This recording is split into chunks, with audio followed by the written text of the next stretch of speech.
intayin o'qigan. Bir yosh yigit doim hamandishi bilan yashaydi ekan.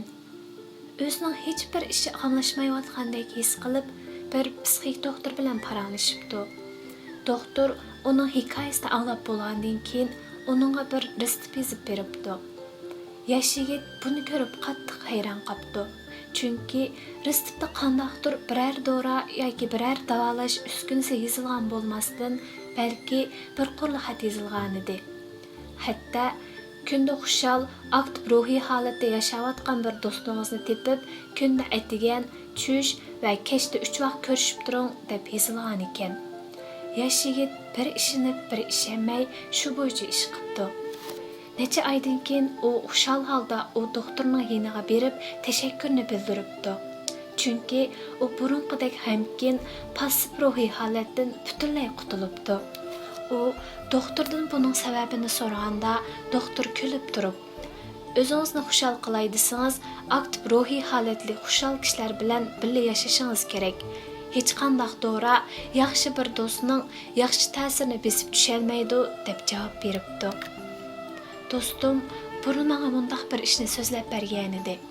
Bir qitim u yo'ldoshi bilan o'ynag'ili chiqib, mashinaga xato o'tirib sapdi. U jiddiyleşib nima qilishni bilolmay turganida yo'ldoshi ig'ir besiqlik bilan planlagan yerga ati barsoq bo'ladi. Bu yerning manzarasi bekli chiroyli ekan. 2 bekatdan keyin dengiz bo'yiga boramiz. Biz dengiz bo'yida sayl qilsaqmi toza yaxshi bo'ldi emasmi, debdi. Do'stim bu gapni anglab xushallik bilan ma'qul bo'pti. Jiddiylikmi besiqibdi. Mashinaga xato o'tirib qilishdek bu bexastalik ularning sayohat planiga va kayfiyatiga ta'sir ko'rsatolmabdi. Keyin u menga eri bilan tanishgandan keyin erining ig'ir besiq, aktiv, ochiq yuriq mijozining o'ziga ta'sir qilib, nurg'un jihatlarda o'zgarganligini zo'qlanib turib aytib berdi. Ilgari behuda ishlarga jili bo'lgan bu do'stim asta-asta bu avojchiliklardan qutulib, masalalarni o'xshamagan nuqtalardan o'ylab hal qila oladigan bo'ldi.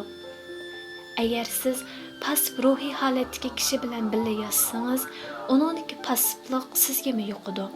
Ammo agar siz aktiv ruhiy holatdagi biri bilan yashasangiz, uning xushal, aktiv ruhiy holati sizga ham yo'qib, sizmi aktiv, xushal yashaysiz. Hayotlik haqiqatan mujafoliq. Bizning qo'lishdanimiz bo'lsa, xushallik va baxt.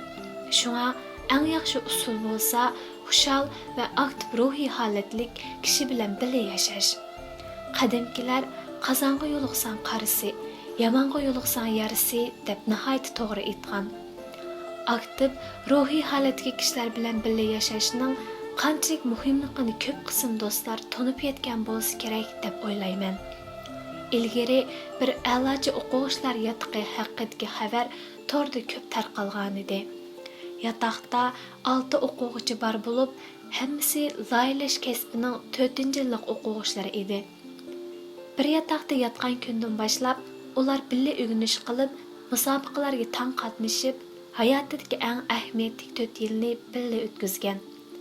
Natijada 6 kishining olgan mukofotlarining soni 100 mingga yetgan.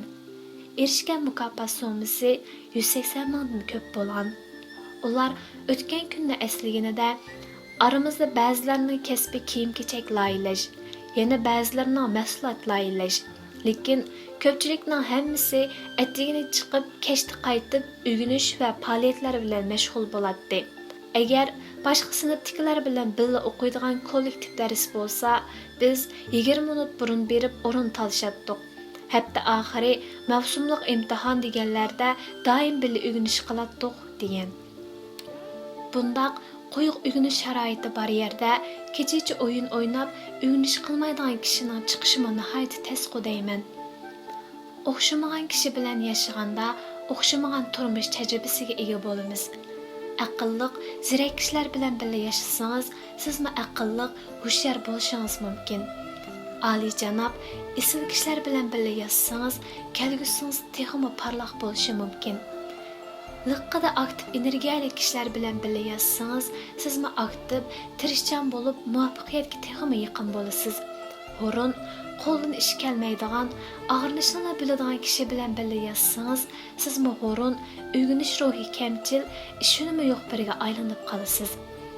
Bir kishining qanday odamligiga atrofidagi kishilar orqali baho bergili bo'ladi degan gap nihoyat to'g'ri aytilgan.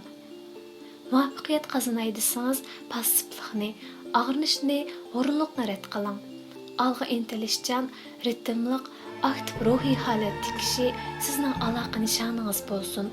Turmushda har xil har yangi kishiga uchrab turamiz. Biz o'zimizning kelib chiqishimizni belgilayolmaymiz.